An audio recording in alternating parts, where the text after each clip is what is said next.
era medio aburrido, dijimos, bueno, vamos a buscar un poquito un título que llame la atención. Desde ya le digo, si alguno estaba pensando que vamos a hablar de esto, o cómo conseguir citas en la playa, no, pero no se vayan porque a lo mejor la charla puede llegar a ser entretenida. En realidad, el título real de la charla tendría que haber sido Reproducción en el mar. Pusimos sexo en el mar, que en realidad no está mal. Vamos a hablar bastante de lo que es el sexo en el mar, pero en un contexto un poquito más grande que es la reproducción en el mar. Y como yo decía, yo siempre tengo la oportunidad de salir con buzos y como soy biólogo marino, todos me hacen preguntas y yo las anoto después las preguntas. Y en base a eso voy armando los distintos artículos de divulgación y todo en base a lo que realmente le interesa. Y cómo es la reproducción es uno de los temas que más interesa a la gente. Así que vamos a hablar un poquito de eso. Para entrar en contexto, vamos a entrar primero en el agua, que es donde va a ocurrir la reproducción. El agua es un medio bastante particular. Muchos de ustedes seguramente ya lo habrán visto en algunos programas, algunos muy serios y algunos muy payasos, de lo que es la búsqueda extraterrestre, ¿no es cierto? Pero la verdad es que la búsqueda de vida fuera de la Tierra o las posibilidades de buscar un planeta que sea compatible con nuestra vida y poder habitarlo, es algo que se hace seriamente. Y partimos de una premisa, vamos a partir de la premisa de que vamos a tratar de buscar algo que siga las mismas pautas que necesitamos en la vida acá en la Tierra. Sería lógico eso. ¿Y qué es lo que buscan cuando van a buscar un planeta a ver si es posible que sea habitable o que haya vida? Un elemento y un líquido. El elemento que buscan es carbono, porque el carbono es uno de los pocos elementos que puede formar cadenas largas, por lo tanto tener una amplia variedad de sustancias que se forman. Proteínas, de todo tipo de enzimas, todo tipo de compuestos bioquímicos están hechos en base de carbono. Si nosotros vamos a otro elemento, sería muy limitada la cantidad de sustancias que podríamos obtener. Entonces, vida compleja va a depender del carbono. Pero fundamentalmente va a depender del agua. Porque es en el agua donde ocurren todas las reacciones, todos los procesos metabólicos, donde empieza la vida, donde se originó la vida. Entonces es interesante tenerlo en cuenta, un poquito para valorar el medio donde estamos haciendo la práctica, ¿no es cierto? La molécula de agua es muy particular. La molécula de agua permite que las moléculas estén muy estrechas entre sí, y gracias a eso la tenemos en un medio líquido aun cuando las temperaturas son relativamente altas. Al agua, por decirlo de alguna manera, le cuesta mucho trabajo aumentar su temperatura, pero también le cuesta mucho trabajo después ceder esa cantidad de calor. Y eso lo hace un termoestabilizante perfecto. Si ustedes se imaginan un lugar sin agua en el planeta, pueden llegar a tener de día temperaturas de 40, 45 grados y de noche temperaturas bajo cero. Eso no pasa en el agua. Piensen simplemente estar en Mar del Plata en verano, sin coronavirus, tomando sol, y la temperatura puede estar 18, 19 grados a la mañana e irse a 34, 35 grados cerca del mediodía. Pero el agua siempre va a estar a 20 grados. Porque el agua tiene esa capacidad de absorber calor y no liberarlo tan fácilmente. Y finalmente es en el agua donde se diluyen las cosas y ocurren todas las reacciones químicas. Entonces el agua es importante. Pero también es importante el agua porque es en el agua donde aparece la vida. Hoy no hay muchas dudas al respecto que fue en el mar donde aparecieron los primeros organismos. Y por evolución todos los organismos que nosotros conocemos hoy en día. Y no existe prácticamente ningún organismo que sea independiente del agua. Si nosotros vemos el primer dibujo, bueno, un pez vive en el agua, se reproduce en el agua, pero cuando nosotros evolutivamente vemos animales que se fueron independizando del medio terrestre, como puede ser un anfibio, tienen que volver al agua para la reproducción. Una rana, un sapo, la fecundación ocurre en el agua y sus primeros estadios ocurren en el agua. Los renacuajos viven en el agua, parecen unos pececitos muy chiquititos, después empiezan a generar sus miembros, pierden las agallas, empieza una respiración más pulmonar y salen a la tierra, a conquistar la tierra. Pero la reproducción ocurre en el agua. Y cuando vemos organismos que directamente se independizaron totalmente del agua, el embrión no es independiente del agua. En un huevo, que está totalmente hermético, adentro hay un líquido muy parecido al agua de mar, donde se desarrolla el embrión de un ave. Y bueno, todos sabemos que en el útero materno, el desarrollo de un embrión humano, de cualquier mamífero, ocurre en un medio acuoso, en un medio bastante parecido al agua de mar. Por tanto, no somos independientes del agua. Y lo que queremos ver ahora es cómo es la reproducción en este medio tan particular. Y para eso lo primero que tenemos que hacer es definir un poquito qué es reproducción. Es un término muy común a todos lo hemos escuchado alguna vez. Es un término femenino, reproducción. La Real Academia Española lo define como la acción de reproducir algo, es decir, la acción de formar algo similar al patrón o al modelo original. Eso es la reproducción.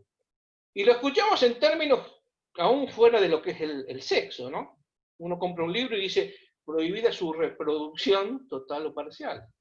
Prohibido la reproducción de este tema.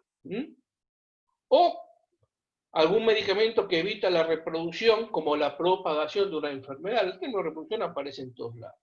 Lo que vamos a hablar hoy en esta charla es la reproducción, es decir, cómo obtengo yo un individuo similar a sus padres en un medio tan particular como es el agua. Bien, entonces vamos a definir un poquito qué tipo de reproducción tenemos.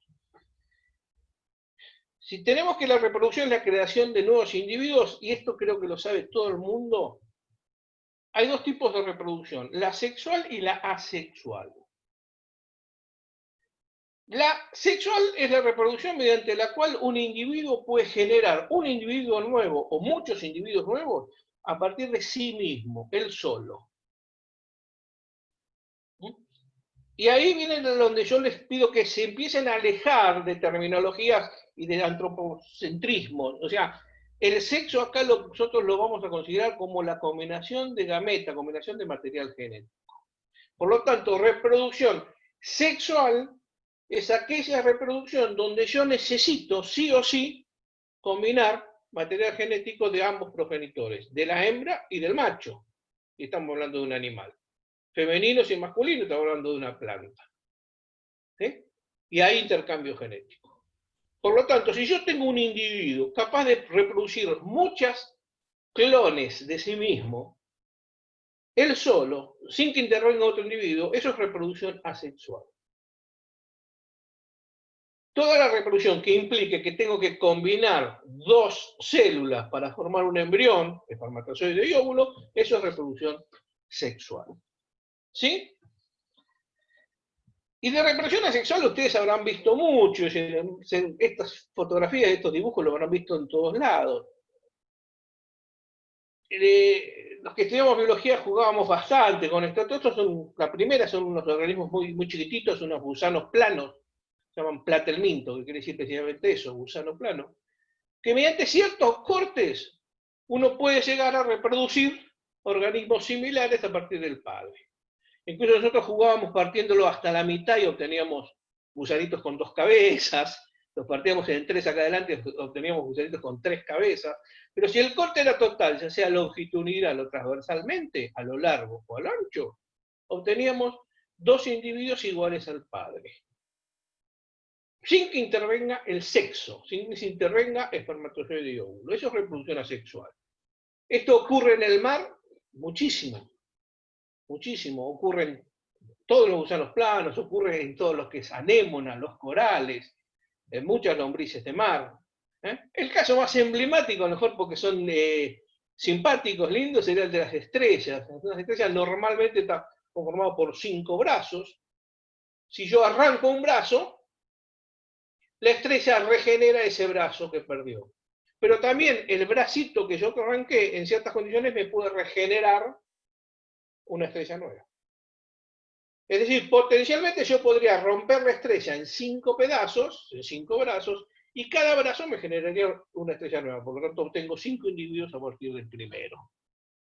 Y eso es reproducción asexual. Esto se conoce desde hace mucho, y hay anécdotas muy interesantes. Los pescadores, por ejemplo, los que cosechaban algas o cosechaban moluscos, cuando se les salían las cuerdas de cosecha llenas de esponjas, lo que hacían con un cuchillo era cortarla en pedazos y la tiraban al agua. Y lo que estaban haciendo era aumentar la cantidad de esponjas, porque cada pedacito de esponja después iba a ser una esponja nueva, por reproducción asexual. Y esto es algo que estoy seguro que muchos de ustedes hicieron, hacen y harán. Porque ¿quién no agarró un pedacito, un gajo de una planta y lo plantó para obtener una planta nueva? Eso es reproducción asexual. Estas fotos son sacadas acá en las restingas, de ahí vemos el caso de una estrella típica de 5 brazos que perdió uno. Acá hay un puntito muy chiquitito, está regenerando el brazo que perdió. Acá hay una que, por una injuria seguramente, una laceración, una lastimadura, donde tenía que tener un solo brazo, tiene 2. Entonces tenemos una estrella de 6 brazos en vez de 5. Y en este caso de 7. Es decir, acá lo que se está mezclando un poquito lo que es regeneración asexual y reproducción asexual. La reproducción es cuando yo tengo más individuos iguales que uno. Y la regeneración es cuando puedo regenerar una parte que perdí. Muchos de ustedes habrán jugado seguramente en verano tratando de agarrar una lagartija desde la cola y se le desprendió la cola y la lagartija se escapó y se quedaron con la cola en la mano. La lagartija tiene capacidad de reproducir una nueva cola, pero la cola que le quedó entre los dedos no va a reproducir una lagartija. ¿Y eso por qué es así?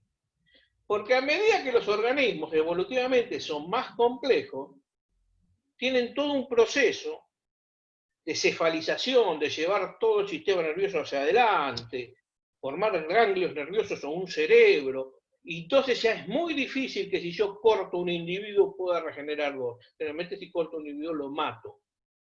Por eso la reproducción asexual es más común en organismos muy sencillos, que están formados por células, como una esponja, o están formados por algunos tejidos sencillos, como el caso de los corales, las anémonas, o en este caso, como la estrella, que cada uno de estos brazos es como si fuera una unidad. Todo lo que tiene la esponja lo tiene cada brazo, por lo tanto cada brazo lo regenera. No vamos a tener reproducción asexual en un organismo complejo como un pez, por ejemplo. ¿Sí? Y esto me lleva a uno de los principales mitos, que después vamos a ver, es de pensar que la reproducción asexual ocurre en organismos primitivos y la asexual ocurre en organismos más evolucionados. Vamos a ver que no es así, o en parte es así nada más. ¿Mm? Fijémonos en esta imagen, por ejemplo, yo lo que tengo acá es una anémona. Los que tuvieron la charla de colonización de los barcos hundidos, vimos mucho esta anémona. Es una anémona muy común en Mar del Plata y en Madrid, y en las grutas, colonizando los barcos. Esta es una vista desde abajo, esto lo saqué yo en el acuario, la anémona se fijó al vidrio y en un momento, ¡tac!, se abrió y se cortó en 2. Esta anémona tiene una capacidad de reproducción inmensa. En muy poco tiempo les puede llegar a colonizar todo el sustrato. De hecho, en los barcos hundidos, acá en Mar del Plata, yo he contado 5.000 individuos por metro cuadrado, es decir, una anémona al lado de otra. El otro día hablábamos con los que han buceado las primeras etapas en el Mariana Rojamar, por ejemplo, se hundió y a la semana ya tenía unos parchecitos de anémona. Porque la reproducción asexual tiene 2 ventajas. Es rápida y es económica. Es fácil. Traten de ustedes de ir pensando qué significa el sexo en cualquier lado, pero en el mar. Significa un proceso muy complejo donde tengo que pasar un tiempo, madurar toda una serie de procesos para madurar las gametas, ¿sí?, para que ovarios y testículos empiecen a madurar gametas, encontrar una hembra, fecundarla, que pase un montón de tiempo para que esa fecundación empiece a generar un embrión, y después que pase un montón de tiempo para que ese embrión crezca, y después que pase un montón de tiempo para que ese juvenil se transforme en un adulto, pueda generar espermatozoide u óvulo para después volver a fecundar otra hembra u otro macho. En cambio, un individuo va, se parte en 2, en 4, en 8 y enseguida coloniza el ambiente. Tiene unas ventajas increíbles. Es muy económico, es muy fácil, es muy barata la reproducción asexual. Pero acá viene la primera parte que uno tiene que quedar claro. La reproducción asexual es muy frecuente en el mar, pero siempre existe además reproducción sexual. Remarque el además. Está mal considerar que los organismos primitivos tienen reproducción asexual y los más evolucionados sexual. No, todos tienen sexual. Todos. Algunos tienen capacidad de tener asexual, pero todos tienen reproducción sexual, todos los animales. Y cuando digo todos, estoy hablando desde una ballena hasta la fotito que puse acá arriba, que parece un volcán, y no es ni más ni menos que una esponja liberando espermatozoides. Todo ese humito que estoy arriba saliendo de esa chimenea son espermatozoides que está liberando una esponja. O sea que un organismo tan primitivo como una esponja también tiene reproducción sexual. Todos tienen reproducción sexual. Algunos tienen también asexual. Bien. La pregunta sería, si yo tengo una reproducción asexual, donde un solo individuo me produce un montón, es rápido, coloniza rápidamente el ambiente, en poco tiempo tengo 1000 individuos iguales que yo, y me ahorro el tiempo de madurar, me ahorro el tiempo de formar gametas, me ahorro el esfuerzo en encontrar una hembra, y me ahorro el tiempo de la fecundación y el tiempo del desarrollo del embrión. ¿Por qué existe la reproducción sexual? Si la sexual es mucho más fácil, y no me vengan con que es más divertida, esas cosas antropocéntricas, ¿eh? Porque la clave está en lo que está marcado en rojo. La reproducción asexual me produce individuos exactamente iguales que el padre. No hay ninguna variación genética. Todos los individuos son clones. ¿Qué pasaría en términos evolutivos si no hay variación genética, si todos los individuos son exactamente iguales? Todos tendrían la misma respuesta ante un factor ambiental. Vamos por el ejemplo del coronavirus. No todos los individuos reaccionan de la misma manera al virus. ¿Por qué? Porque hay mucha variación genética. Algunos son más susceptibles que otros. Si todos los individuos son genéticamente iguales, ante un cambio de una variable, un aumento de una temperatura, una peste, puede llegar a estar condenados todos a muerte. La única manera que yo tengo de obtener variación es intercambiando gametas, intercambiando información genética. De esa manera, yo no soy igual que mi papá ni que mi mamá. Tengo mucho de mi papá y mucho de mi mamá y cosas que son propias. Si mi papá se hubiera podido reproducir asexualmente, yo sería exactamente igual a él. En términos evolutivos, en términos de corto plazo, la reproducción asexual es fantástica. Hundo un barco, en 3 semanas lo tengo lleno de organismo. Pero en términos evolutivos es un suicidio no tener variación genética. Nadie intente conquistar a la pareja con este verso, no van a tener éxito, pero ahí lo que dice el elefante es por el bien de la especie. Y sí, la reproducción asexual es eso. Esto está muy simplificado, pero cuando yo tengo un espermatozoide, lo que estoy teniendo son 23 cromosomas. Y en el óvulo hay 23 cromosomas. Cuando se fecundan, reconstituyen los 46 cromosomas que me conforman a mí. Que no son 46 cromosomas, son 23 pares. Uno dice, es lo mismo, 23 pares son 46. No, pues yo tengo 2 cromosomas del par 1, 2 cromosomas del par 2, de los cuales uno vino por papá y uno vino por mamá. Por eso yo soy variante genéticamente con respecto a ello, porque tengo parte de la dotación de mi mamá y parte de mi papá. Encima, a veces en estos cruzamientos que es muy complejo, cuando se forman los espermatozoides y los óvulos, hay mutaciones que se heredan. Entonces hay una variación genética impresionante en una población que sea producto de la reproducción sexual con respecto a uno que sea producto de la reproducción asexual. Los que han tenido perros o gatos o palomas saben bien que cuando las camadas empiezan a cruzar muchos entre ellas, después empiezan a aparecer cosas raras, porque no hay mucha variación genética, hay mucha endogamia. Y bien sabido es que los perros de raza son muy lindos, pero son mucho más enfermizos que los perros callejeros, porque hay mucha endogamia, hay poca variación genética. En una reproducción asexual no existe variación genética. Por eso, a pesar de ser caro, a pesar de que ser difícil, a pesar de que tenemos que superar un montón de obstáculos, la reproducción sexual va a estar siempre. Siempre y en cualquier tipo de organismo. Desde una esponja hasta una ballena. Eso supongo que está claro. Entonces ahora vamos a pasar a hablar de reproducción. ¿Cómo hablar de reproducción? Lo primero que tendría que decirles es que el tema es complicado, es difícil, existen muchísimas variaciones a lo que uno les puede decir en una charla.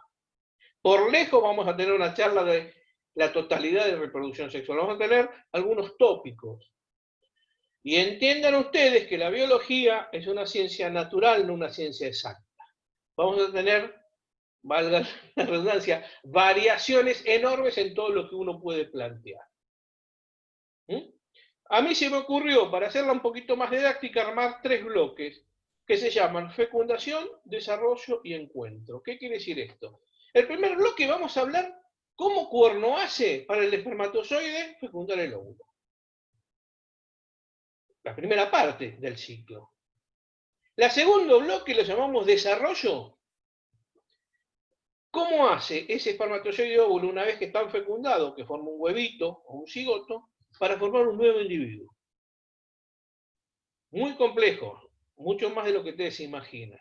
Y la tercera parte, que yo la llamé encuentro, es simplemente decir, bueno, ya tengo el macho y una hembra. ¿Cómo se encuentra en el mar un macho y una hembra para que ocurra la fecundación y todo vuelva a ocurrir? Vamos a ir despacio. Estoy tratando de ejemplificar con cosas bastante sencillas y bien contundentes. Va a haber variaciones. Y estimo que preguntas también va a haber, pero bueno, las vamos a ir resolviendo las que se puedan al final de la charla. Fecundación. ¿Qué entendemos por fecundación? Espermatozoide que se combina con el óvulo para combinar la dotación cromosómica, es decir, la cantidad de cromosomas que es doble en un individuo, yo lo tengo simple en un espermatozoide, simple en un óvulo. Cuando se juntan, vuelvo a reconstruir la dotación cromosómica. Eso es fecundación. ¿Y cómo se hace? De todas las maneras que se les ocurra. El caso más sencillo, ya que estoy en el agua y dijimos que la vida empieza en el agua, es liberar espermatozoides y óvulos al agua. Si yo libero ese espermatozoide al agua, el espermatozoide empieza a nadar, cuando encuentra el óvulo, lo fecunda, y ahí ya tengo un huevo o cigoto y empieza a formarse el embrión. ¿Quién hace esto? La vida es enorme, hay 2 millones de especies, ¿no? Pero lo pueden hacer desde los peces, que son organismos bastante evolucionados, hasta los organismos más sencillos.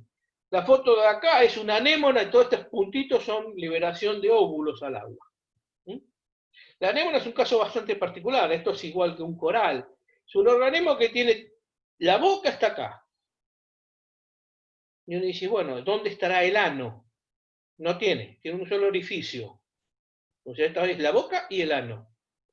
¿Y dónde estará el orificio donde libera las gametas? No tiene un solo orificio. Por tanto, el único agujerito que tiene al exterior, la anémona le sirve como boca, como ano, como cloaca para liberar las larvas, todo. La anémona come, lo que no le sirve lo larga por el mismo agujero, y cuando está madura libera espermatozoide y óvulo por el mismo agujero, al agua. Y ahí se encontrarán espermatozoide y óvulo. Pregunta, ¿cómo? Bueno, lo vamos a dejar para el final. Lo único que tenemos, en este caso, es cómo hacen algunos organismos para hacer más eficiente el encuentro entre espermatozoide y óvulo. O sea, en vez de liberar masivamente espermatozoide y óvulo al agua para que se encuentren, lo hago más eficiente. Y esto se hace mediante lo que se llama cópula. Cópula es simplemente acercamiento, o sea, cópula es un término demasiado amplio, existe en la escritura. Una cópula es una palabra que une dos oraciones también. O sea, cópula es unión, nada más que eso. Lo que no hay que confundir, pues yo puse 3 fotos bastante emblemáticas. Cada vez que yo tengo un macho arriba de una hembra, lo que tengo es una cópula. O sea, le estoy llevando el espermatozoide y lo estoy haciendo entrar a un agujero particular, a una cloaca generalmente, para hacer efectiva la fecundación. No necesariamente porque ustedes vean esto o esto, tiene que haber una penetración o un coito propiamente dicho, como lo entendemos. En este caso simplemente se acercan, estos son sepias, en algunos calamares ponen unos paquetes de espermatozoides, son paquetes, y van y se los llevan a la hembra y se lo meten adentro. En el caso de las tortugas, ocurre lo mismo que con las aves, acercan los dos agujeros, entonces el espermatozoide entra directamente a la hembra. Y recién en el caso de algunos reptiles, de algunos, pero fundamentalmente de mamíferos, existe un pene, donde entra el pene adentro de la hembra y la fecundación es más efectiva. Generalmente cuando llegamos, hay una cosa que ya es casi evidente y lo ven en el dibujo. Acá tenemos millones de espermatozoides y millones de óvulos liberados, y acá podemos llegar a tener millones o miles de espermatozoides y muy pocos óvulos. Porque ya el óvulo queda dentro de la hembra, no necesito liberar tantos átomos. Y eso es fecundación. El segundo paquetito es el desarrollo.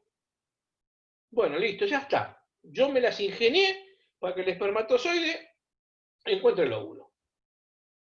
Y ahora, bueno, el caso más sencillo es el desarrollo directo. Es el caso que conocemos. Espermatozoide y óvulo, la hembra queda embarazada y a los 9 meses nace un bebé. El desarrollo del embrión se desarrolla íntegramente dentro de la madre. Eso ocurriría con cualquier mamífero, pero ojo que también puede ocurrir con algunos peces. Acá se los puse a propósito. Estos son unos embriones de algunos tiburones. Digo de algunos tiburones, porque el tiburón hace de todo, depende de la especie. En este caso es una especie de tiburón que genera un implante de los embriones y ese tiburoncito pues nace vivo como si fuera un parto. Eso es desarrollo directo. Directamente desde el cigoto empieza a formarse un embrión dentro de la madre, el embrión empieza a crecer, cuando tenemos un individuo ya formado, nace. Ocurre en mamíferos, ocurre en algunos peces, ocurre en algunos invertebrados. Y esto se llama desarrollo vivíparo. Vivíparo significa que nace viva la cría, nada más que eso. ¿Sí? Pero esto no es la mayoría, estos son una minoría. En la mayoría de los casos lo que ocurre con los miles de invertebrados, los millones de especies de invertebrados que tenemos en el mar, es que lo que tenemos después de que el espermatozoide fecundó al óvulo es una etapa que se llama larva. Y los que no conocen, muy difícilmente podrán reconocer esa larva a qué organismo adulto va a pertenecer. Por ejemplo, esto, estoy seguro que no lo vio la mayoría de la gente que está escuchando, bueno, no creo que haya muchos biólogos. Posiblemente si hay alguno ahí que tiene peces, que cría peces, lo ha visto. Estos son unas larvitas que se llaman naupli, que cuando crían artemia, esos huevitos para darle comer a los peces, nace esta larvita al principio. Esta es una larva que se puede desarrollar formando otra larva, se llama cipris, y esa larva después se pone competente, es decir, se pone lista para fijarse, se va al fondo y en este caso forma un diente de perro, un balánido. El diente de perro sí lo conocen, ustedes se habrán raspado bastantes veces con eso. O sea, fíjense la diferencia que hay entre el organismo adulto y los organismos anteriores, que son sus estados larvales. Y esto es un desarrollo indirecto. No paso del embrión al organismo adulto, paso por un montón de etapas larvales. Esto es un crustáceo. Generalmente confunden esto con un caracolito, pero no es un caracol, es un crustáceo. Esta larva, que llamamos naupli, También puede ser la larva original de otra segunda larva que se llama zoea. Y esa zoea después lo que me va a dar es un camarón, un langostino, una langosta. Desarrollo indirecto. Paso por muchas etapas larvales hasta obtener el adulto. O, más conocido, esta larva me puede dar esta larva y esta larva me da estas dos larvas que se llaman megalopas y finalmente un cangrejo. Acá tienen ustedes 3 crustáceos distintos, un camarón, un diente de perro y un cangrejo, con desarrollos totalmente distintos, pero todos indirectos. ¿Sí? Esto es muy complejo. Acá tienen desarrollos indirectos. Si ustedes miran las 3 fotos de arriba, seguramente dirán, bueno, no es tan difícil. Estas son larvas de peces. No hay que ser muy lúcido. Esto es un pescadito, acá tenemos la columna. Es más, si son observadores, van a encontrar algo raro en esta última foto, que si miran bien, tienen los 2 ojos del mismo lado. Es decir, ya no dicen solamente que esto es una larva de un pez, esto es una larva de un lenguado. Es un pez particular que lleva los 2 ojos del mismo lado y después vive acostado con los 2 ojos de un solo lado. ¿Sí? Bien. Ahora, si yo le muestro esto, y hay que usar un poco más la imaginación, a lo mejor alguno diría, bueno, lo que está acá arriba parecería ser la casita de un caracol, la valva. Y sí, esta es una larva belíger de los moluscos, específicamente los gasterópodos y los caracoles. Ahora, cuando yo le muestro estas, ya la cosa se complica un poquito más. Estudiar los ciclos de vida es muy complicado. La segunda larva, esta que está acá, es el estado larval de lo que es un gusano de mar, una lombriz de mar, un poliqueto. La tercera, esta rosadita, que tiene este color rosadito porque está teñida, no es translúcida naturalmente, es chiquitita, mide 300 micras, debe medir menos de medio milímetro. Bueno, créanlo, esa larva me puede llegar a dar orígenes a los atolones coralinos, a los corales. Pero cuando vean una barrera de coral, o una isla, un atolón, a lo mejor tuvo un inicio en algo tan raro, tan sencillo como es. Y la última, es una larvita bastante particular, es una larva de una estrella de mar o de un erizo de mar. Difícilmente lo hubieran adivinado porque son totalmente distintos. Y esto es desarrollo indirecto. Y en el mar ocurre la mayoría de los casos. A tal punto que muchas veces en la ciencia, hace muchos años acá, esto se los determinaba como especies nuevas. Encontré una especie nueva, claro. Después cuando la podían poner en acuario y desarrollar el ciclo de vida, estaban creando una especie, pero en realidad era un estado larval de una especie ya conocida. Estudiar los ciclos de vida es complicado. ¿No? Y esto es lo que es un ciclo de vida. Esto es lo que es un ciclo de vida. Cuando yo estudio un ciclo de vida de una especie, lo que estoy estudiando es, bueno, ¿cómo es el espermatozoide? ¿Cómo es el óvulo? ¿Cómo son liberados? Si las dos cosas son liberadas al medio o una sola. ¿Cómo se forma este cigoto? Es decir, ¿cómo es la fecundación? Una vez que logré un embrioncito, ese embrión, ¿cómo hace para llegar a su estado adulto? ¿Lo hace en forma directa dentro del cuerpo de la madre o lo hace en forma indirecta en el agua? Si lo hace en forma indirecta en el agua, ¿cuántas etapas larvales tendrá? Hasta llegar a tener pequeños individuos que los llamo juveniles. ¿Qué quiere decir juvenil? Que es igual que el adulto, solo que todavía no tiene gónadas, todavía no tiene capacidad de formar gametas, nada más que eso. Pero acá hay una cosa interesante, si ustedes prestan un poquito de atención. No solamente la forma de esto es distinto a esto, la comunidad donde vive también es distinta. Estos viven en las piedras, en el fondo marino, lo que nosotros llamamos bentos, o sea, vida apoyada al fondo, y estos viven en la columna de agua, o sea, en el plancton. Así de variantes son las cosas. Tal vez el ciclo de vida más raro sea el ciclo de vida de las medusas. Acá tengo mi corazoncito puesto, claro, yo hace 35 años que estudio este grupo, por lo tanto, obviamente que tengo el corazoncito puesto. Pero lo que yo quiero destacar de acá es que la medusa, tal como ustedes la conocen, una medusa, esa que te puede llegar a picar en el verano, incluso una muy grande, viene de un estadio que no tiene nada que ver con una medusa, que si ustedes lo ven en el medio, ni apostarían que eso va a ser una futura medusa. Es un estado que es como un pólipo, vive pegado a las piedras, que asexualmente me libera medusas, y la medusa después sexualmente me forma pólipo. Es decir, que una medusa se parece más a su abuelo que a su padre, porque siempre pasa por un estadio intermedio que es el pólipo. ¿Por qué pongo esto? Primero para que vean la complejidad de un ciclo de vida, pero segundo porque estimo, no los puedo ver, pero estimo que muchos de los que están escuchando son amigos míos que bucean conmigo y que saben que yo estudio medusas. Y más de uno me pregunta, pero si vos estudias medusa, ¿por qué vas pegado a la piedra y te pasás juntando piedrita y metiéndola en una bolsita? Porque yo lo que estoy buscando es este estadio. Que créanme o no, esto, que parece un pasto, es lo que me va a generar una medusa.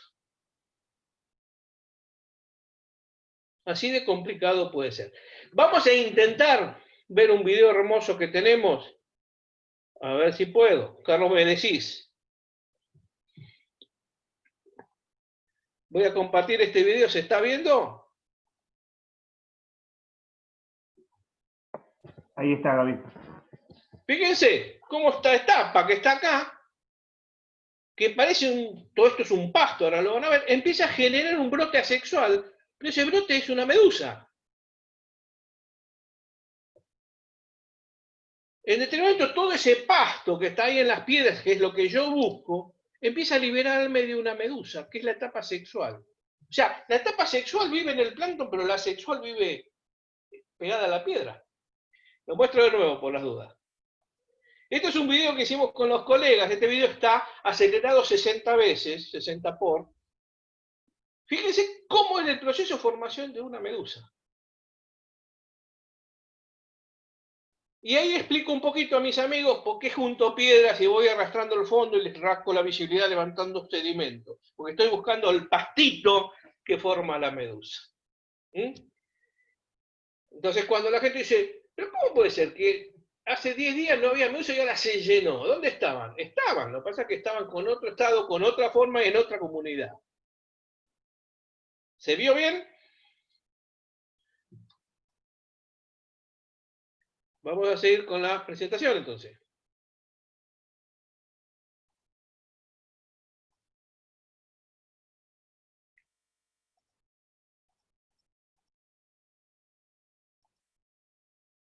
Bueno, entonces, ¿se vio, no, Carlos? Perfecto. Bien, seguimos entonces. Esto es lo que le mostré recién.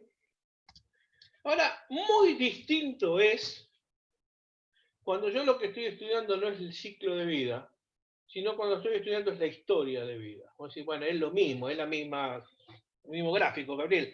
Sí, pero las cosas que me hago son distintas preguntas.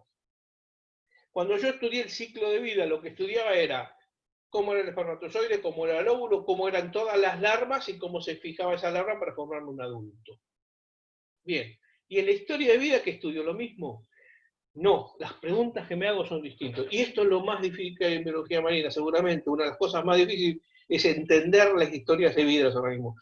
Apenas conocemos un 15 o un 20% de las historias de vida de todos los organismos. No, muy lejos de entender todo. ¿Por qué? Porque yo acá me hago otro tipo de preguntas. Que yo las simbolicé con estos gráficos. Yo ya no quiero saber, ya sé que el espermatozoide y el óvulo me forman un embrión. Ahora, lo que yo quiero saber es cuándo el espermatozoide y el óvulo son liberados al agua. ¿Cuándo en el día? ¿Hay un momento del día en particular o lo hace a lo largo de todo el día? ¿Cuándo en el año? ¿Se reproducen todo el año? ¿Se reproducen en otoño, o en invierno, o en primavera, o en verano? Me interesa saber qué comen. ¿Es lo mismo lo que come la larva que está en el plancton que lo que come el adulto que está acá en el fondo? ¿Es lo mismo lo que come esta larva que esta larva?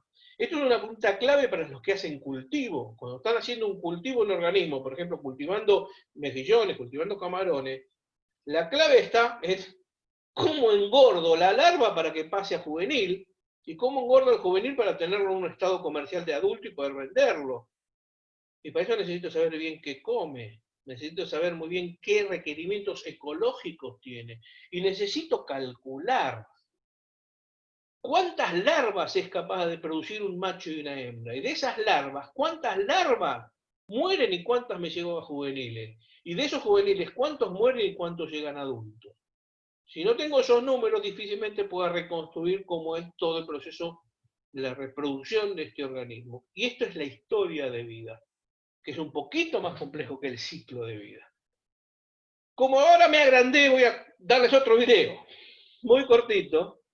Carlos, vos me dirás si se ve, pero yo quiero que lo vean bien, porque esto es lo que estamos trabajando en el otro laboratorio con la gente, que está trabajando en ciclos de vida de... No corre, ¿no? A ver, ahí. No. Ya. Ahí está. Lo que estamos viendo acá es una estructura que parece una anémona. Esto es lo que nosotros tenemos cultivados en el Instituto de Pesca de acá en Argentina. Nosotros lo que nos interesa es en qué momento del año y qué condiciones ecológicas necesito para que ese pólipo, que parece una anemonita, empiece a hacer esto y me empiece a liberar al agua una cosa rara que mide 2 milímetros, pero que se va al plancton.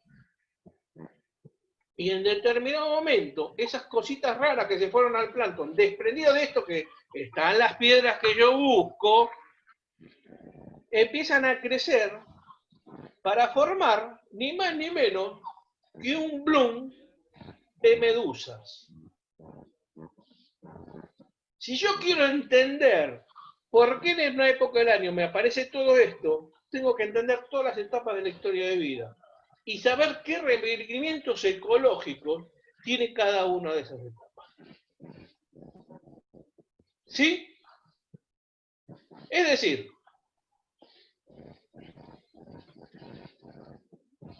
nosotros lo que estamos viendo, en este caso lo que ejemplifica con medusa, porque es lo que trabajamos nosotros, es ver cuándo ese polipito raro que no parece para nada una medusa empieza a formar medusas. ¿Cuántas medusas puede liberar? ¿En qué épocas de aquel año? Pero fundamentalmente lo que estamos viendo es qué variaciones yo puedo hacer ecológicas para que me produzca más medusas. Se está trabajando mucho sobre lo que es cambio climático, aumentos de temperatura, eutroficación del mar, sea más evento. Bueno, ¿cómo va a afectar eso a esos polipitos que les puedo asegurar miden 1 milímetro y pueden llegar a formar el animal más grande del planeta? Y esto que quede claro, porque muchos cuando habla la gente de mamíferos, la ballena azul, el animal más grande del planeta es una medusa, que mide exactamente 2 metros más que la ballena azul. Llega a 17 metros. Que queda claro y que se lo digan a Diego Rodríguez si es que está escuchando. Esto se grabó, te interrumpo porque me mandó un mensaje Rodríguez que está sintiendo. Perfecto, ya se lo vamos a mandar. Es más, hace muy poquito salió en el diario que un organismo colonial, pariente de las medusas, podría llegar a medir más de 30 metros. Todo viniendo de una larva de 300 milímetros. Bien, continuamos entonces. Ahora bien, dentro de lo que es el desarrollo, ya dijimos, hay desarrollos directos y desarrollos indirectos. Dentro de los indirectos hay ciclos altamente complejos, ejemplificamos una medusa porque es el organismo que a mí me gusta, y tenemos que estudiar los ciclos de vida, pero también las historias de vida. Ahora bien, dentro de los desarrollos hay veces que los organismos cuidan a la cría y hay veces que no. Obviamente, un pez, por ejemplo, que libere espermatozoides y óvulos al agua, ese huevito se fecunda y forma una pequeña larvita que se va a ir alimentando primero del vitelo, del alimento que tenga el óvulo. Ahí está, porque el espermatozoide es una cabecita y una colita, y el espermatozoide, vale la pena aclararlo, es igual en una esponja que en una ballena. Chiquitito, insignificante, y vive poco tiempo. En el óvulo está el alimento. Cuando el espermatozoide penetra ese óvulo, ocurre la fecundación, el alimento que está en ese óvulo va a ser el alimento del embrión al principio, hasta que esa larvita puede empezar a comer. ¿Sí? Por eso los óvulos son más grandes. Ahora bien, existen casos donde hay un cuidado parental total, que es el caso que yo les decía, los organismos vivíparos que tienen el embrión adentro y los liberan vívaros. El caso de los tiburones. Tiburón hay de todo, pero acá le puse a propósito otro ejemplo. Antes le mostré un embrión de tiburón que nacía vivo. Ahora les estoy mostrando un caso de un tiburón que tiene los huevos adentro y después deja los huevos en las rocas y nace un individuo. Es un crecimiento ovovivíparo, porque está cuidado el embrión, pero dentro de un huevo que al final de la gestación lo deposita. Esto es una imagen, esto tuvimos la oportunidad en Temaiken de hacer tomografías y ecografías de huevos de razas y de tiburones y ver el embrión perfecto, de esos huevitos negros que a veces encuentran en la playa, que son cuadraditos. Bueno, esos son huevos generalmente de razas. Y finalmente tenemos el cuidado parental más conocido de los mamíferos, ¿no? Donde la cría nace viva. El caso de nosotros, el caso de un delfín, de un lobo marino, de una ballena, de cualquier mamífero. Por supuesto que existen casos bastante interesantes. Existen casos donde macho y hembra tiran espermatozoide y óvulo al agua. Esos espermatozoides se fecundan con los óvulos, forman embriones, forman pequeñas larvitas, y después, es un ejemplo de una anécdota, esas larvitas se van a la boca del pez y quedan protegidas ahí en la boca. Eso muchas veces se ve de peces que abren la boca y salen un montón de pequeños pececitos que ante el primer temor vuelven a la boca del padre o de la madre. Y que dio lugar a muchos cuentos que se comen a sus propios hijos. No, en realidad lo estaba cuidando.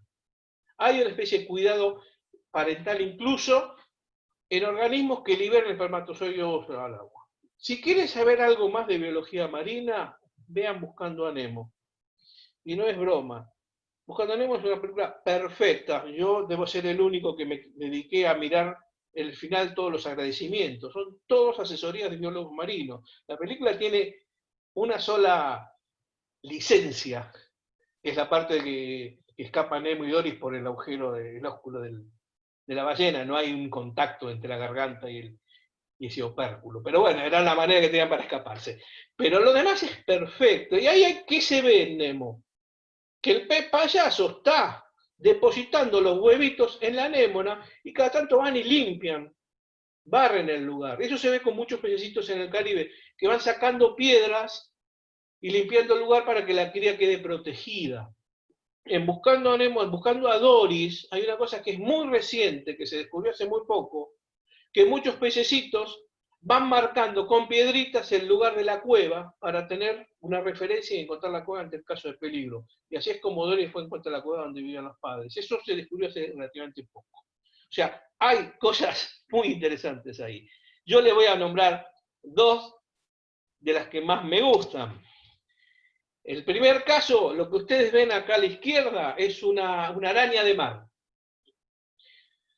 Y lo que ven a la derecha, obviamente, es un caballito de mar. ¿Qué tienen en común? Que en ambos casos es el macho que cuida a la cría.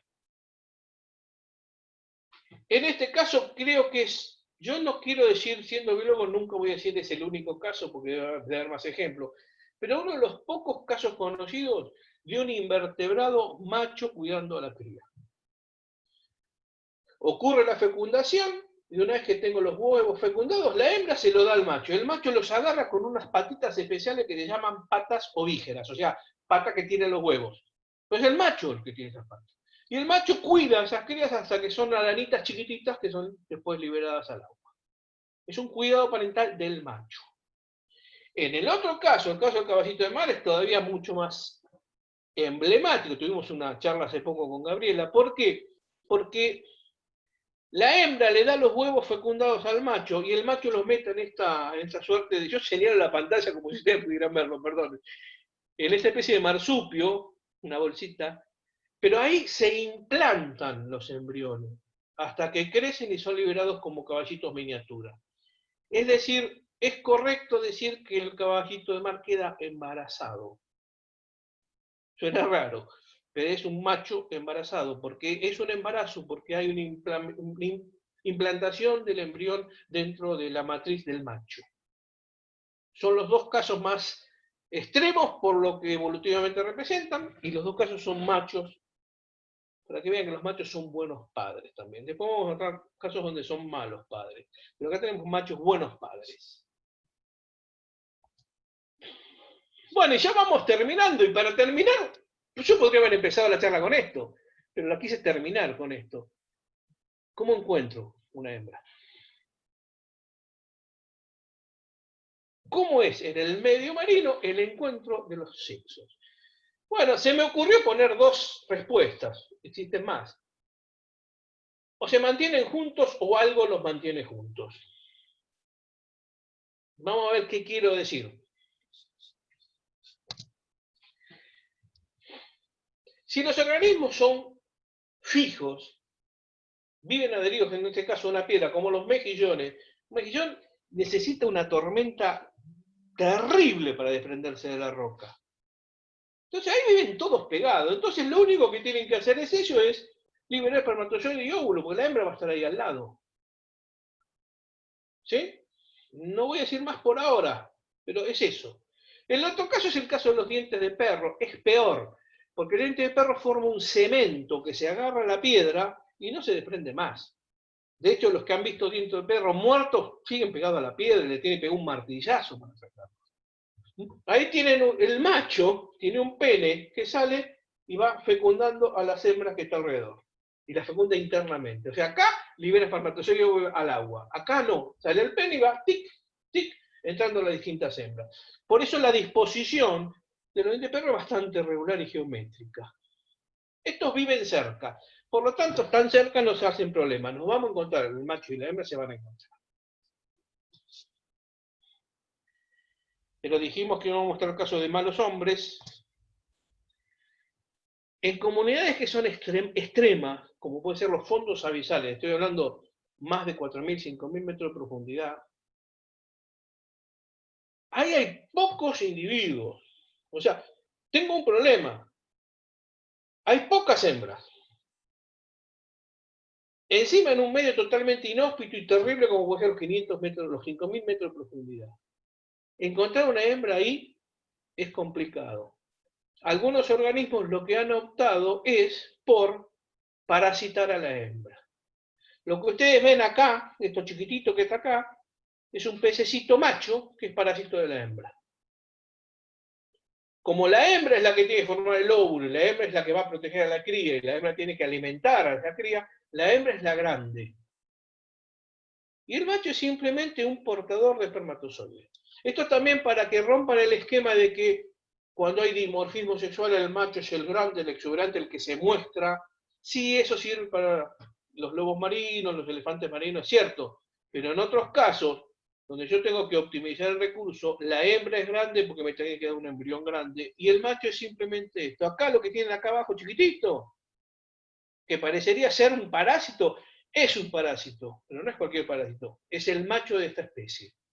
Esta es la hembra, este es el macho. Casos extremos de cómo mantener a la hembra o al macho cerca para cuando sigue la reproducción. La otra manera es, parece tonta la respuesta, acercándose. Sí, sí, bueno, muchos peces se mantienen en cardúmenes y se mueven juntos, y es una de las tantas maneras de asegurarme que cuando libere el espermatozoide, lo haga cerca de una hembra que está liberando el óvulo. Pero las otras dos cosas son cosas que son aún increíbles, no sé hasta qué punto tienen una respuesta. Es el caso, por ejemplo, de los salmones, que pueden llegar a remontar un río. Ciertos salmones, esto se da en Alaska, bien que están los pozos esperándolo, y van remontando un río y van a desovar y a morir. Cuando mueren quedan todos los embriones que después bajan los ríos y se van a vivir al mar, para después volver a subir por el río. ¿Por qué río? Por el mismo río que nacieron. ¿Cómo cuerno hace un pez para encontrar el río donde fue engendrado hace 1 año o 2 años atrás? No lo sé. ¿Qué tipo de GPS biológico tienen? No lo sé. Pero acá le da un poco la respuesta a lo que decíamos al principio. Fíjense lo importante que es el sexo en términos de especie y en términos evolutivos para que un organismo directamente vaya a morir, porque reproducen y empiezan a... Todos los procesos de cenecitud y muerte se desencadenan todos juntos. El pez, por más que ustedes lo agarren, lo pongan en un acuario y lo traten de regar, el pez se desintegra y muere. Liberación de espermatozoide y óvulo para ellos es desintegrarse y morir. No hay vuelta.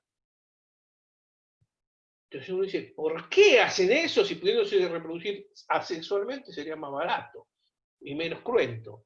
¿Por qué es importante en términos evolutivos la variación genética? El otro caso es inverso, es el de las anguilas. Muchas anguilas viven en los ríos, al revés que el salmón que vive en el mar y va a desovar al río. Estas anguilas bajan los ríos y se reúnen en un lugar especial que se llama Mar de las Agulas o Mar de los Sargazos también. Se encuentran todas ahí y ahí se reproducen. Y después, algunas mueren y otras pueden llegar a volver a los ríos donde están. O sea, en algún momento, para estos casos, si yo no me los puedo mantener juntos en cardúmenes, vamos a encontrarnos a tal lugar y nos reproducimos en una orgía reproductiva en un punto dado del planeta. De algo bastante increíble. Y en otro caso, yo les puse que los mantengan juntos. ¿Qué quiero poner con esto? El mar es totalmente dispersivo, el agua es totalmente dispersiva. Imagínense ustedes, un vasito con agua, le tiran una gotita de tinta. Automáticamente toda el agua se torna azul. De la misma manera, si yo tiro embriones en el mar es dispersivo, los va a dispersar por todos lados. Y acá tengo organismos que son del plancton. Y plancton significa ni más ni menos que errante. No tienen capacidad de nadar. O sea, se mueven, pero es la corriente lo que los lleva. Es decir, si yo tengo un montón de medusas, un montón de copepos, un montón de ketornatos, un montón de lo que sea en el agua tiende a dispersarlo. Y la posibilidad de que un macho encuentre una hembra es nula. Pero acá la explicación de quién lo junta la da la oceanografía. Existen en el mar lugares donde hay encuentros de masas de agua. Le puse esta foto a propósito. Esta foto es una foto satelital del Río de la Plata. Fíjense acá todo turbio y acá clarito. Acá es el encuentro del agua dulce con el mar. Donde hay encuentro de dos aguas distintas, porque tienen distinta densidad o distinta temperatura, que implica distinta densidad, ahí se amontona la vida. Y ahí es donde ocurren los procesos reproductivos. La física me lo junta. Esto ocurre donde hay encuentros de masas de agua. Son zonas muy ricas. Hace poco hubo una noticia relacionada con esto.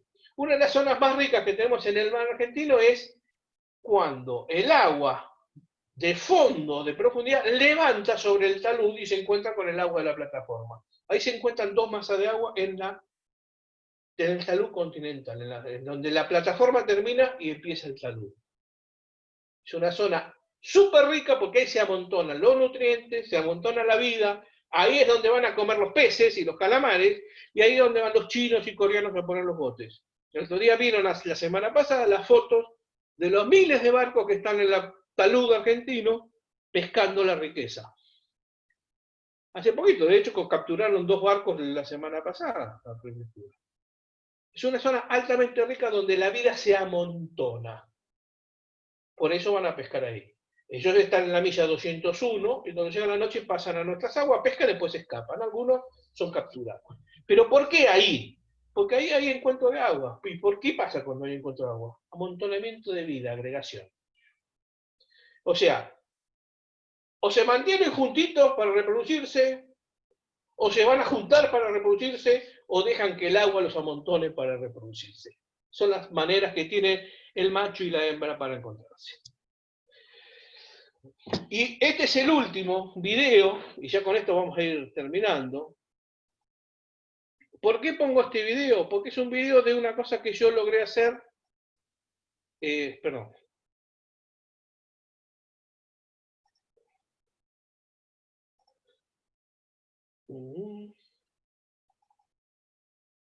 Es una cosa que yo hice, si lo encuentro, cuando estuve trabajando en Japón. La pregunta que nosotros teníamos es una medusita que se libera, pero no tiene boca, tiene la boca cerrada, por lo tanto la medusa se libera y muere. Vive 2 minutos esta medusa particular.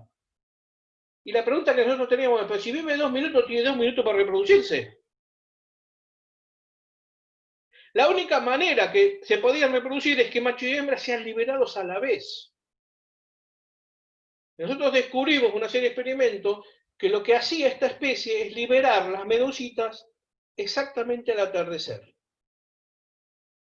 Cuando llegaban las 7:15 de la noche, todas las medusas eran liberadas. A las 8 de la noche dejaban de ser liberadas hasta el otro día. Se aseguraban que el paquete se haga todo junto. Y así se aseguraba la fecundación. ¿Cómo sabían qué hora era? No, evidentemente no sabían qué hora era, pero lo que sabían era que la caída del sol generaba una intensidad luminosa que era lo que provocaba la liberación de las medusas. Cuando esa intensidad luminosa bajaba demasiado, dejaba de liberar. Y cuando era muy alta, no liberaba. Liberaba solamente una franja de media hora. De esa manera, lo que hacían era ser liberadas todas a las 7:15 de la noche, y se aseguraba de que el macho y hembra se encuentren. ¿Por qué puse esta foto? Bueno, sí, es porque es algo que hicimos nosotros, tuve la oportunidad de hacerlo cuando estuve en Japón, pero sobre todo porque es la clave de lo que le voy a mostrar en la última foto. Tal vez el caso de la estrategia más increíble que ocurre en el sexo en el mar es el caso de la gran barrera de coral. Que ocurre algo parecido con esas medusitas que yo estudiaba. Espermatozoides y óvulos son liberados 3 días al año. 3 días al año, pero no cualquier día. Son 3 días posterior al cuarto menguante de primavera. O sea, cuando aparece la luna en cuarto menguante de primavera, esos 3 días, espermatozoides y óvulos son liberados. Después, hasta el otro año no vuelve a liberar. ¿Pero de qué? ¿De un coral? No. De 150 especies de coral. Es decir, en 3 noches de una luna en particular de la primavera, 150 especies liberan espermatozoides y óvulos al agua. Y me tornan todo el agua de rojo. Acá caben miles de preguntas. ¿Cómo fueron los procesos evolutivos para que las especies hagan esto? Repito, 150 especies. Segundo, ¿por qué esto es una estrategia? Bueno, un poquito se explica con lo que nosotros llamamos el fenómeno del tenedor libre. Cuando uno va a un tenedor libre, si atosiga tanto comida al principio, pues no puede comer más. Acá es lo mismo. Están liberando tantos espermatozoides al agua que los peces se sacían enseguida y sobreviven muchos más embriones que si esto fuera liberado en pulsos a lo largo de un mes. Y la pregunta clave es, ¿cómo hace un espermatozoide de una especie para encontrar el óvulo de su especie? Si hay espermatozoides de 150 especies y óvulos de 150 especies la misma noche a la misma hora. Lo que tenemos que tratar de entender acá es que lo que nosotros entendemos por atracción, una señorita muy bonita, un muchacho atractivo, una charla interesante, un café y un gusto compartido, eso es para nosotros que somos los seres humanos y que básicamente hemos limitado a los ojos o a pocos sentidos la atracción. La atracción en los invertebrados no es del tipo ocular, es de tipo químico. El espermatozoide reconoce el óvulo de su especie químicamente. De hecho, hay experimentos hechos que se hacen extractos de óvulo y se tiran espermatozoides, y el espermatozoide de la especie A va hacia el extracto de la especie A, y el de la especie B al extracto de la especie B. Eso se llama quimiotaxis espermática, o sea, movimiento del espermatozoide hacia el óvulo de su especie. Es química la atracción. Y esto es uno de los espectáculos más maravillosos que puede ofrecer el planeta. Búsquenlo en cualquier lado, búsquenlo por Google, en YouTube, porque hay millones de filmaciones del mar rojo de la cantidad de embriones de 150 especies que se les ocurrió durante 3 noches hacer su gran orgía reproductiva. Para hablar de sexo hay muchísimo más, pero me pareció que armar estos 3 paquetes era aclarar un poquito los temas. Siempre pongo esta frase porque realmente a mí me entusiasma este tipo de charlas, me entusiasma la cantidad de gente que escucha porque yo estoy convencido de esta frase, o sea, si conocemos vamos a cuidar más. Y bueno, en tiempo de coronavirus yo lo único que les quería es agradecerle que me hayan escuchado, espero que no se hayan dormido. Les reitero lo que dije en la charla pasada, así como muchas bibliotecas están liberando libros, esta es la segunda edición de un libro de divulgación, que si ustedes lo piden a este mail que está acá, proyectobioda@gmail.com, directamente lo piden y nosotros les mandamos el link para que los puedan descargar de forma gratuita. Lo único que le pedimos es que nos manden un mail. No hace falta poner demasiadas cosas, pongan quiero el libro, tampoco es que tenemos tantos libros que tienen que ser específica cuál es. Pongan quiero el libro y ya se los mandamos de forma gratuita. Ahí repetimos de nuevo el mail y bueno, nosotros somos de un proyecto que se llama Bioda, que significa Biodiversidad de Arrecifes. Trabajamos dentro de la universidad y también con gente del Instituto de Pesca de acá de Mar del Plata.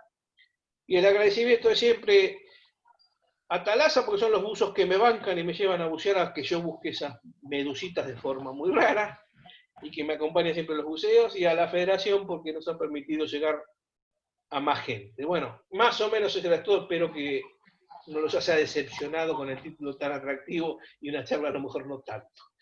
Así que bueno, muchas gracias y quedo a disposición para las preguntas. Tengo unas cuantas preguntas. Bueno, Lucía dice que se ve que vive en el Caribe y dice que lo ve todos los años y que es algo realmente increíble lo que contabas recién. Sí, yo dije la Gran Barrera porque es donde más especies juntas lo hacen, pero ocurre en todas las barreras de coral. Claudia Pastorino nos dice que va entendiendo el amor que tiene por las medusas, gracias a algunos comentarios que hiciste. La última se puede contactar con vos para que le mande más información. Y pregunta cuál es el nombre de esa medusa gigante, que había que corroborarlo después con Rodríguez, si es cierto, pero te voy a dar tengo la foto, Rodríguez no sé nada de esto, tengo la foto y lo desafío. La medusa la vas a encontrar como cabellera de león, es el nombre vulgar. Se llama Cianea con Y. Cianera, bueno, Claudia, no sé si estás ahí todavía, mandame ahí en el chat. Y a ese mail, o si no, a cualquier mail mío personal, o ese mail me pueden contactar para cualquier tipo de dudas. Bárbaro. Después nos preguntan si en la reproducción asexual hay evolución, me habías aclarado que no, pero si quieres contarlo. La reproducción asexual es una estrategia totalmente válida, y por supuesto que todo en la vida pasa por un tamiz de evolución y de selección, y se van a elegir los mejores adaptados. O sea, no se entienda que la reproducción asexual es para algo inferior y la sexual es para algo superior, no. A corto plazo, y cuando hablo de corto plazo no estoy hablando de años, estoy hablando de a lo mejor miles de años. A corto plazo la reproducción asexual es un mecanismo excelente para colonizar sustratos nuevos. Lo que tenemos que entender es que hay estrategias, hay especies que se reproducen asexualmente cuando las condiciones son malas, desfavorables y hay mucho estrés. Es decir, no nos conviene estar acá, vamos a reproducirnos rápido sexualmente y disparar. Y hay otra especie que hace lo contrario. Cuando las condiciones son muy buenas, vamos a reproducirnos asexualmente para colonizar este espacio, porque está buenísimo. ¿Qué es lo que hacen las anémonas en los barcos hundidos? Los barcos hundidos lo que le está dando es un sustrato en esta disposición con mucho aporte de nutrientes. Inmediatamente empieza la reproducción asexual para asegurarse el sustrato. Esa es la estrategia de la reproducción asexual. Pero ninguna especie podría reproducirse solo asexualmente y pasar miles y millones de años y seguir sobreviviendo, porque no tendría variabilidad genética. Y esto es algo que, cuidado, nosotros lo podemos encontrar incluso en el cotidiano. ¿Cuántas veces ustedes habrán visto, tienen plantas que nunca sacan flores y las mantienen, las llaman plantas de interior? En realidad son plantas tropicales que le damos un ambiente más o menos calentito al interior. Y de golpe, ante ciertas condiciones, saca flor, o sea, reproducción sexual. Y capaz que ocurre una vez cada 7 años. Hay plantas que lo hacen cada 20 años. Pero en algún momento, la especie, no el individuo necesariamente, pero la especie en algún momento tiene que pasar por variación genética, tiene que pasar por recombinación, tiene que pasar por el sexo. No sé si más o menos te aclaré las dudas. Pero dentro de la sexual hay miles de estrategias y evolutivamente son seleccionadas las mejores estrategias. Sí, ahí también que le quedó, respondía la pregunta a Cristina, de si era más efectiva la sexual que la sexual, y sí. Si de efectividad vos decís, vamos a ver en términos económicos, ¿obtengo mucho a partir de una inversión baja? Sí, la sexual. ¿Qué tiene que invertir el organismo? Como un poco y me parto en 2, después en 4, en 8, en 16. Invierto muy poco. La cantidad de energía invertida en el sexo es infernal. Pensá no solamente en el sexo como sexo en sí, pensá en lo que es la madurez, el tiempo que necesita un organismo en formar espermatozoide y óvulo, en ser maduro. La cantidad de inversión que tiene que hacer en que la gónada libere espermatozoide y óvulo. La cantidad de inversión para que esos organismos fecundados lleguen después a maduro para regenerar el ciclo. Es infernal la reproducción. Obviamente que en términos económicos a corto plazo, la sexual es mucho más barata, más eficiente, si lo querés plantear en esos términos. Pero no tiene recombinación genética. Te mandan saludos de México, Alfonso, y Gustavo de Acuapampa dice te voy a leer textual, dice, qué lindo sería bucear con Gabriel. Yo te digo, si me traes medio kilo de banana, te entrego, Gonzalo. Es un camino de ida, ¿eh? Es un camino de ida, pero bueno, cuando estés por Mar del Plata lo podemos hacer. Me preguntan si el plancton solamente está formado por vía animal, y otra cosa que me preguntaron hoy es si en el caso de la medusa puede ser que pasa del reino vegetal al reino animal. El primero, si el plancton es todo larva. ¿Está formado solo por vía animal? No. El plancton tenés fitoplancton y zooplancton. El fitoplancton es el plancton que es capaz de hacer fotosíntesis. De hecho, la mayoría de la fotosíntesis en el mar no ocurre de las algas grandes, gigantes que vos podés ver en la costa. Ocurre de unas alguitas que tienen micras, que son millones y que están haciendo fotosíntesis en la columna de agua. Ese es el fitoplancton o plancton de origen vegetal.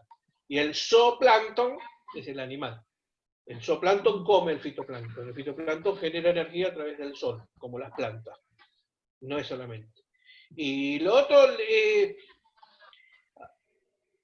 mirá, es un tema, cuando yo empecé a dar estos cursos de divulgación me di cuenta que muchas veces me hacen preguntas que me obligan a repensar qué es lo que le interesa a la gente o qué le tengo que explicar a la gente. El tema si es un animal o un vegetal es un tema recurrente.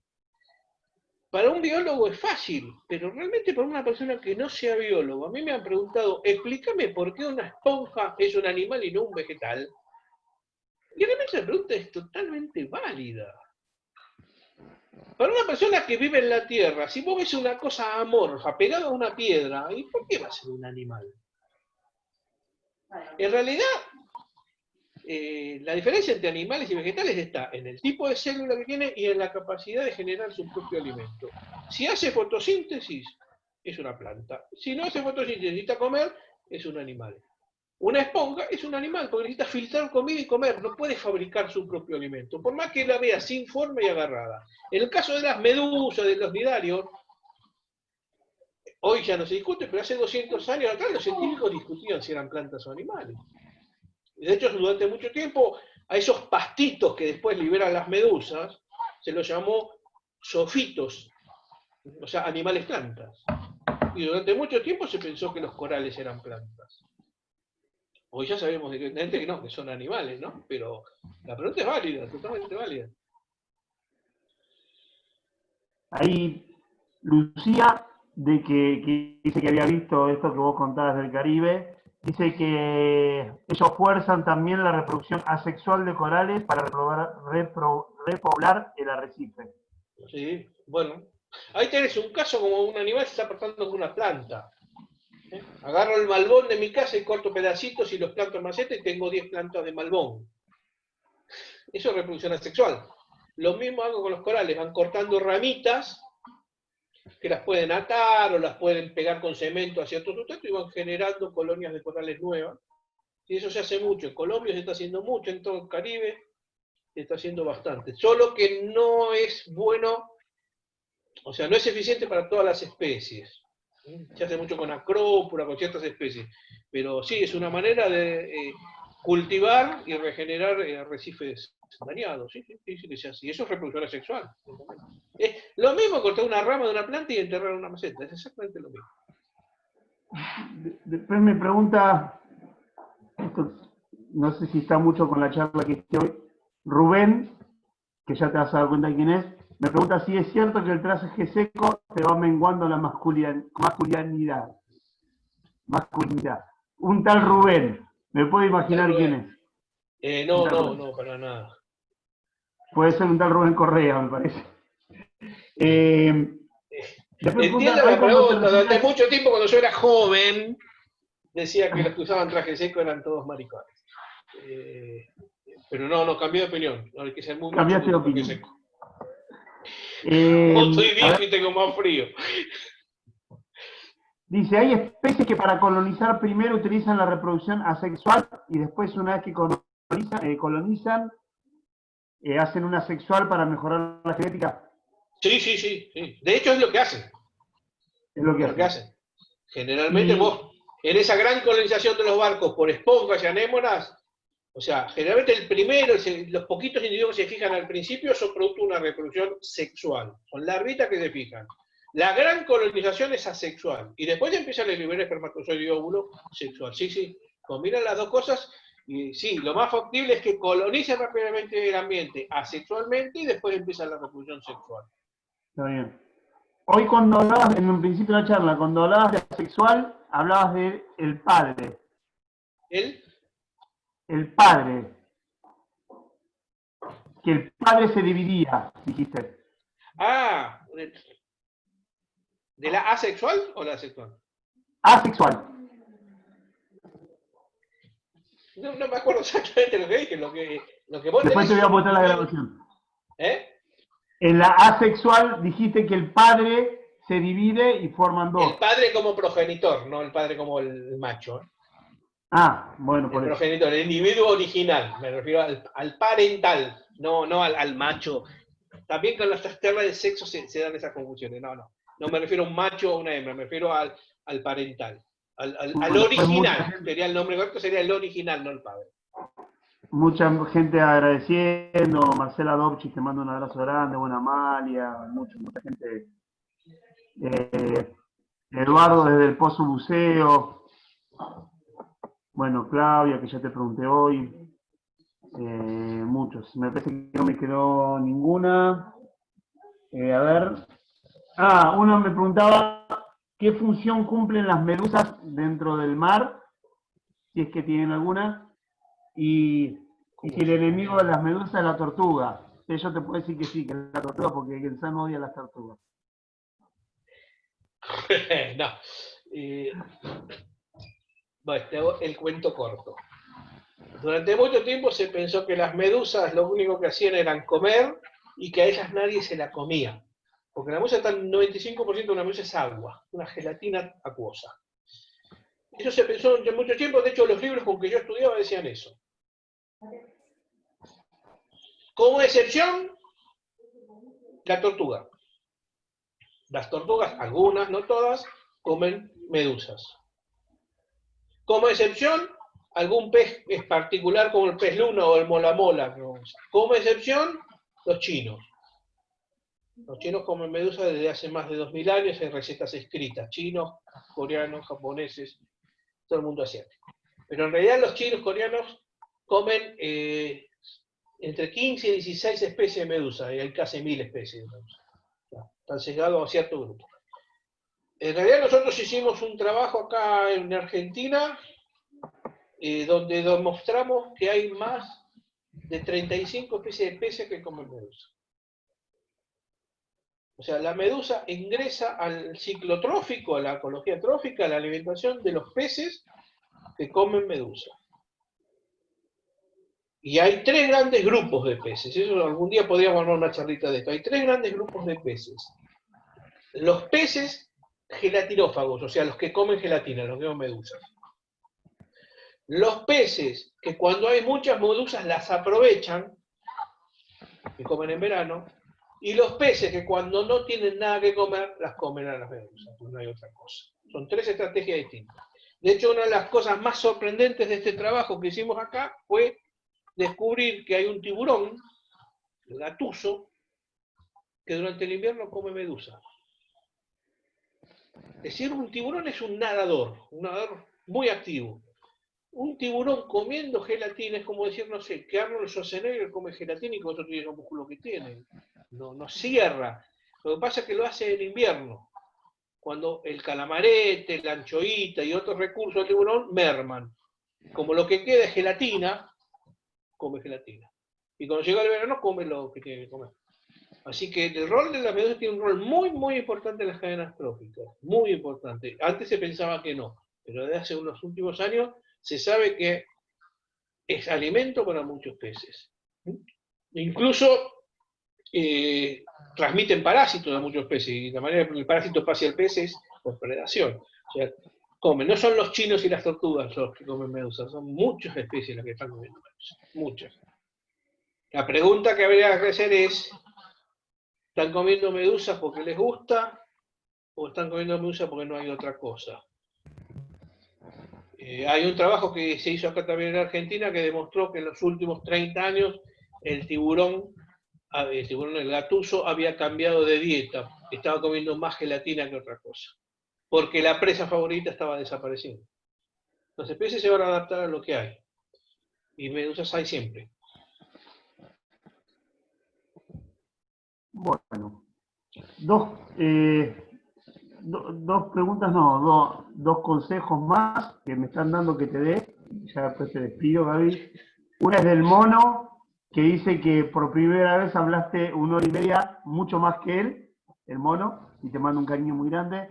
Y después, Alejandro me dice que ya están abiertas las peluquerías. No, la de mi casa todavía no, pero aparte, como la charla de sexo quise estar más sexy, ¿viste? Yo te digo, pero no, la de mi casa todavía está cerrada. Todo lo que dicen. Bueno, Gaby, yo te mando un abrazo enorme, sabes lo que te apreciamos todos y bueno, como siempre, magnífica la charla. Bueno, me alegro que les haya gustado y bueno. Espectacular. Bueno, Amalia ahí también te manda. Acá. Tu compañera de buceo, Amalia, te manda un saludo y creo que no va a dejar que venga Gustavo de Aquapampa a robarte. Perfecto, no, perfecto. Parece que no quiere, que ella te cuida. Mirá cómo será esta cuarentena que hasta extraño a Amalia. Mirá cómo estaré que extraño a Amalia. Es duro, esto es grave. Bueno, duro. Un abrazo y muchísimas gracias por permitir llegar a todos. El video va a estar a partir de mañana en la Federación, en el Facebook de la Federación. Muchísimas gracias. Nos estamos viendo. Un abrazo a todos.